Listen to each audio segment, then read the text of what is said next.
청소년 상담사의 태도, 자질을 말해 보겠습니다. 간단하게 말씀을 드렸었잖아요. 첫 번째는 전문적인 자질과 전문적인 자질은 전문성과 연관성이 있다. 이렇게 말씀드렸습니다. 자, 그 다음에 인간적인 자질.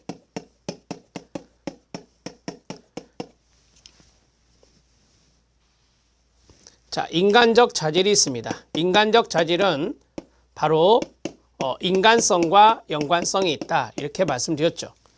자, 이 전문성의 자질은 전문적인 지식과 전문적인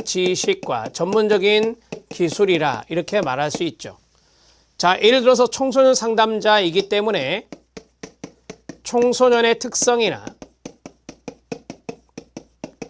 청소년의 발달 과업이나 발달 과제라고도 하죠.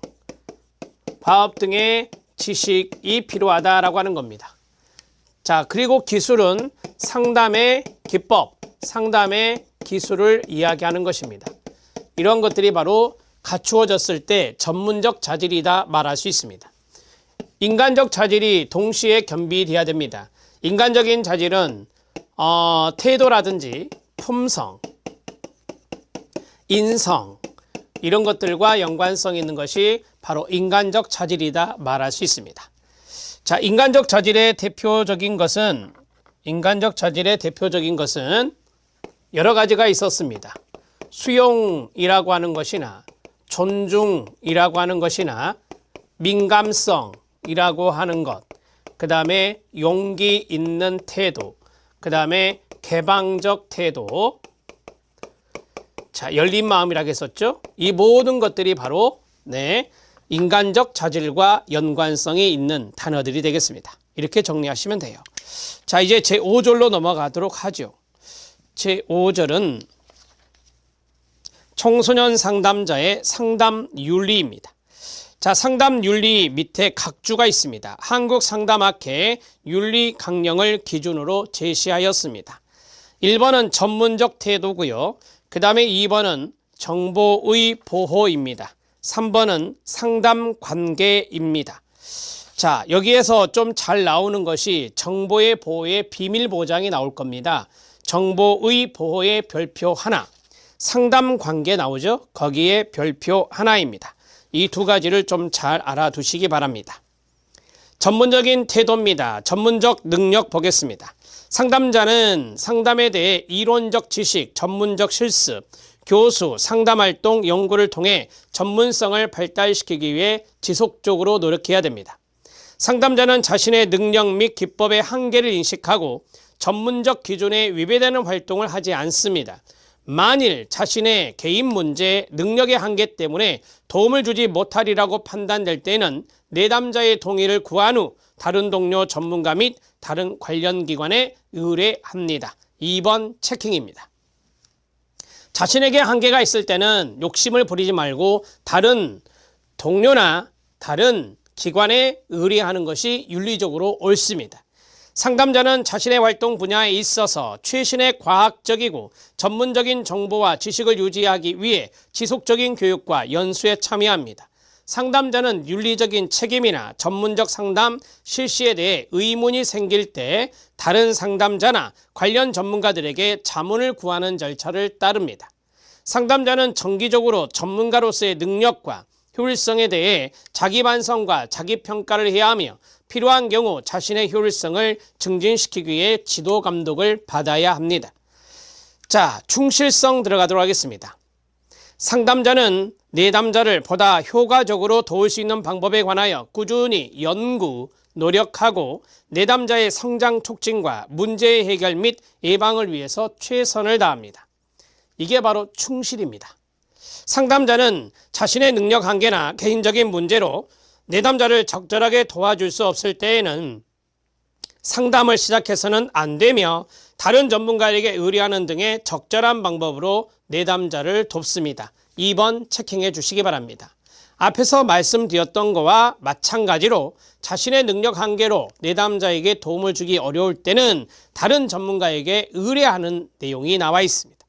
3번, 상담자는 자신의 질병, 사고, 이동 또는 내담자의 질병, 사고, 이동이나 재정적 한계 등과 같은 요인에 의하여 상담을 중단할 경우 이에 대한 적절한 조치를 취해야 합니다. 네 번째, 상담자는 상담을 종결하는 데 있어서 어떤 이유보다도 우선적으로 내담자의 관점, 요구에 대해 고려해야 합니다. 내담자가 다른 전문가를 필요로 할 때는 적절한 과정을 통해 의뢰해 줄 필요가 있겠습니다. 다섯 번째, 상담자는 자신의 기술이나 자료가 다른 사람들에 의해 오용될 가능성이 있거나 개선의 여지가 없는 활동에 참여해서는 안 되며 이런 일이 일어나는 경우에는 이를 시정해야 합니다.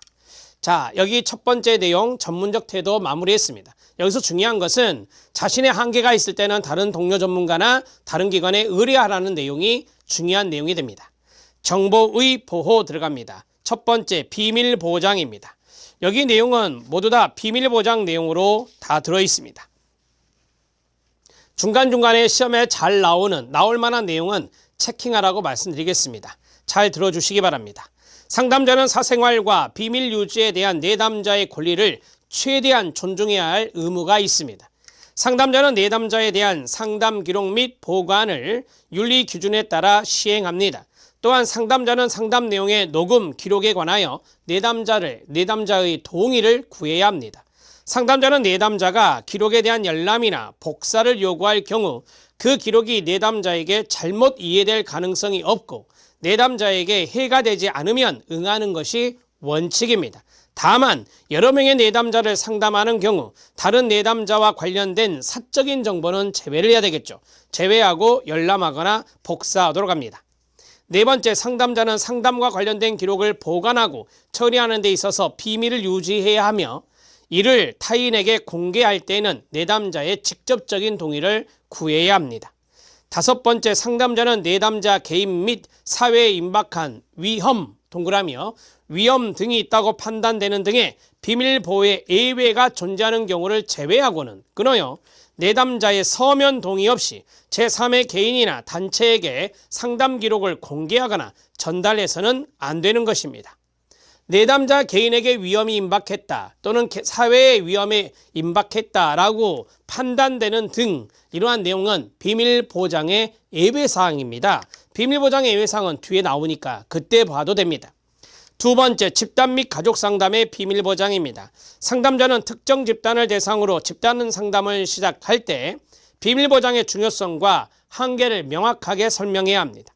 상담자는 가족 상담을 할 때 각 개인의 비밀보장에 대한 권리와 그 비밀보장을 유지해야 할 의무와 관련해서 참여한 모든 사람들, 가족원들이라 하죠. 모든 사람들로부터 동의를 구하고 그 동의사항을 문서에 기록합니다. 상담자는 자발적인 동의 능력이 불가능하거나 끊어요. 미성년자인 내담자를 상담할 때 부모나 보호자가 참여할 수 있음을 알립니다. 세 번째, 체킹해 주시기 바랍니다. 자발적인 동의 능력이 없어요. 그 다음에 미성년자입니다. 이런 내담자를 상담할 수가 있거든요. 그럴 때는 부모나 보호자가 참여할 수 있겠죠. 그것을 알려준다는 겁니다. 전자정보의 비밀 보장 들어갑니다. 상담자는 컴퓨터를 사용한 자료 보관의 장점과 한계를 알아야 합니다. 상담자는 내담자의 기록이 전자정보의 형태로 보존되어 제3자가 내담자의 동의 없이 접근할 가능성이 있을 때 적절한 방법을 통해 내담자의 신상이 드러나지 않도록 조치를 취해야 합니다. 상담자는 컴퓨터, 이메일, 팩스밀리, 전화, 음성 메일, 자동 응답기 그리고 다른 전자 테크놀로지를 사용해 정보를 전송할 때에는 비밀이 유지될 수 있도록 사전의 주의를 당연히 기울여야 합니다. 자, 네 번째, 비밀 보장의 한계입니다. 그 자리에 별표입니다. 시험 문제는 비밀 보장의 한계가 잘 나오더라고요. 상담자는 상담 시작 전이나 상담 과정 중에 내담자에게 비밀 보장의 한계를 수시로 알려야 합니다. 수시의 동그라미.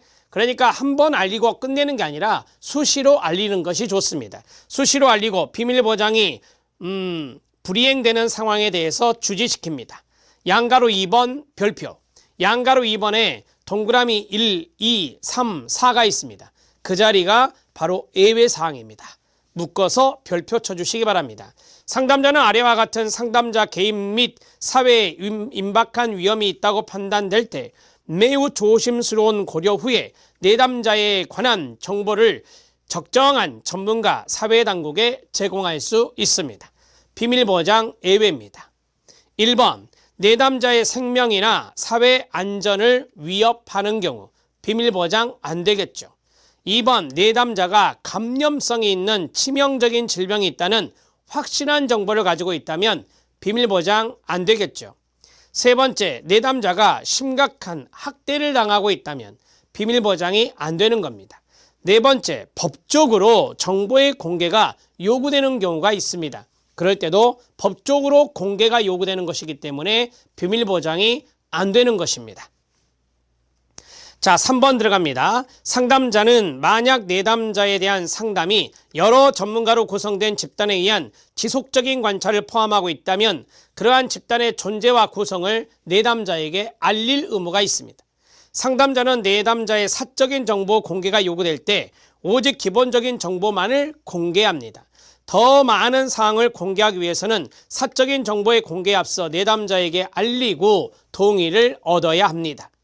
상담자는 비밀보장의 예외 및 한계에 관한 타당성이 의심될 때에는 다른 전문가나 지도감독자, 슈퍼바이저가 되겠죠. 지도감독자, 그 다음에 학회윤리위원회 자문을 구하게 됩니다. 자, 비밀보장의 예외는 중요하니 노트를 간단하게 해보겠습니다.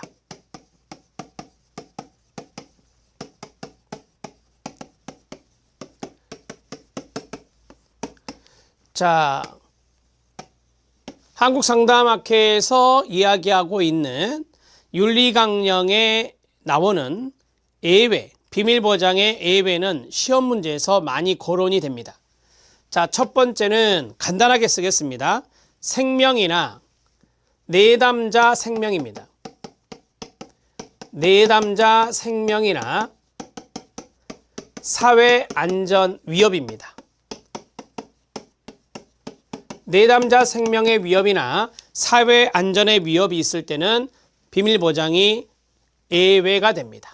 두 번째, 감염성이 있는 치명적인 질병에 대한 확실한 정보가 있다. 내담자가 감염성이 있는 치명적인 질병이 있다는 확실한 정보가 있을 때입니다.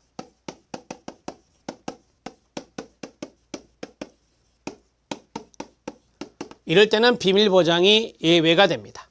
세 번째입니다. 세 번째로는 심각한 학대를 내담자가 당하고 있습니다. 내담자가 심각한 학대 당한 경우, 그 다음에 네 번째, 법적으로 정보 공개가 요구되는 경우,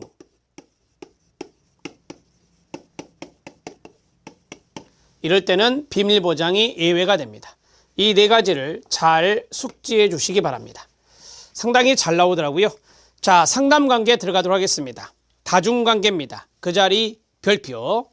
자, 다중관계, 이중관계라고도 합니다. 바람직하지 않다라고 하죠. 1번, 상담자는 내담자와의 친밀한 관계를 인식하고 내담자에 대한 존중감을 유지하며 내담자를 이용하여 상담자 개인의 필요를 충족하고자 하는 활동 및 행동을 하지 않습니다. 상담자는 상담 전에 상담 관계에 영향을 줄 수 있는 상담의 목표, 기술, 규칙, 한계 등에 관해서 내담자에게 알려주어야 합니다. 3번 별표. 상담자는 객관성과 전문적인 판단에 영향을 미칠 수 있는 다중관계, 즉 이중관계를 피해야 합니다.